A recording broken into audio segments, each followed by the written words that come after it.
Halo Bapak Ibu Guru hebat, perkenalkan saya Lastiar Maut Mida Simanjuntak, CGP Angkatan ke-9 dari Kabupaten Tapanuli Utara. Nah, pada kesempatan kali ini, saya akan membuatkan sebuah tugas koneksi antar materi, kesimpulan, dan refleksi. Sebelum saya belajar materi ini, saya masih cenderung menerapkan cara yang masih lama atau klasikal yang cenderung menggunakan metode ceramah. Saya berperan menjadi aktor utama di dalam kelas, mengajari murid untuk menjadi seorang sesuai yang aku mau. Namun, setelah belajar materi ini, saya menyadari bahwa murid-murid saya memiliki beragam kodrat yang harus kita penuhi, mulai dari kodrat alam, kodrat zaman, dan kodrat bermainnya, agar mereka dapat mencapai kebahagiaan dan keselamatannya. Sebelum belajar materi ini, saya juga cenderung hanya mengembangkan dan menilai pengetahuannya saja. Namun, setelah belajar materi ini, saya sadar bahwa siswa telah memiliki bakat dan keterampilannya masing-masing yang telah nampak samar-samar sejak mereka lahir. Itulah yang harus kita kembangkan agar menjadi ciri khas dan keunikan mereka masing-masing.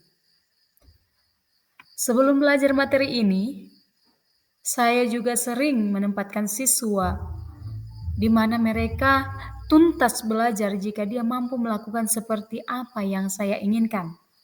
Namun, setelah belajar materi ini, saya sadar bahwa muridlah yang menjadi aktor utama di dalam pembelajaran dan kebutuhan mereka lah yang kita utamakan. Mereka bebas berekspresi, berkreasi sesuai bakat dan keterampilannya. Guru hanya menuntun mereka. Sebelum belajar materi ini, saya kira tugas guru itu hanya mentransfer ilmu dan merupakan satu-satunya sumber ilmu bagi muridnya. Namun, setelah belajar materi ini, saya paham bahwa guru berperan untuk menuntun muridnya agar mereka sadar dan memahami betapa pentingnya ilmu pengetahuan tersebut untuk dirinya sendiri, maupun untuk orang-orang yang ada di sekitarnya. Hal ini mensyaratkan adanya pemaknaan materi, bukan sekedar menguasainya saja. Sebelum belajar materi ini, pembelajaran di kelas fokus hanya kepada penyelesaian kurikulum. Namun, setelah belajar materi ini, di dalam pembelajaran saya sadar yang terpenting adalah bukan bagaimana kurikulum itu dapat kita selesaikan dan bagaimana anak-anak kita tuntas dalam belajar. Namun, yang terpenting adalah bagaimana anak dapat mengembangkan minat, bakat, dan keterampilannya sesuai dengan kodratnya dan dikolaborasikan dengan budaya yang ada di daerahnya. Sebelum saya belajar materi ini, penilaian yang saya lakukan di kelas fokus hanya pada pengetahuan saja.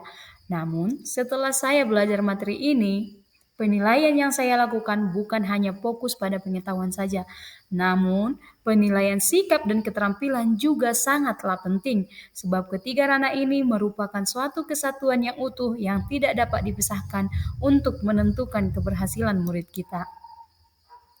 Nah, ini adalah gambaran di mana saya dulu belum mempelajari modul ini. Dan sekarang, siswa di kelas saya nampak lebih aktif untuk belajar. Setelah saya paham akan kekurangan saya di kelas, maka saya menyusun rencana yang akan saya lakukan di kelas agar kelas saya dapat mencerminkan pemikiran Ki Hajar Dewantara. Nah, berikut adalah hal-hal yang akan saya lakukan. Yang pertama, mendesain kelas supaya lebih menarik. Yang kedua, menerima usul siswa dan menetapkan secara bersama kesepakatan di kelas. Yang ketiga, menjadikan murid saya sebagai subjek dalam pembelajaran di kelas. Bukan saya yang menjadi aktor utama, di mana mereka bebas berkreasi. Yang keempat, melakukan refleksi diri. Yang kelima, melakukan pengembangan diri, baik itu dengan melihat YouTube, mengikuti pelatihan, dan beragam cara lainnya. Berikutnya, merancang pembelajaran yang menarik yang menantang perhatian dan kemauan siswa untuk belajar. Yang ketujuh, membiasakan diri untuk menjadi sosok yang dapat diguguh dan ditiru.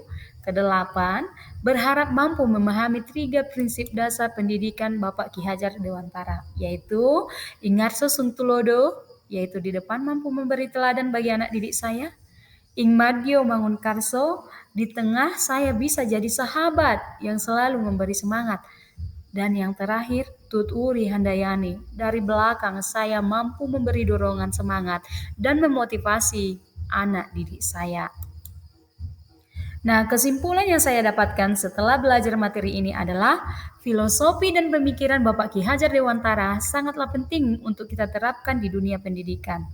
Dengan pembelajaran yang berpusat pada siswa, pembelajaran yang menuntun, bukan menuntut, yang tetap didasari dengan nilai budaya dan budi pekerti luhur demi tercapainya pendidikan yang merdeka.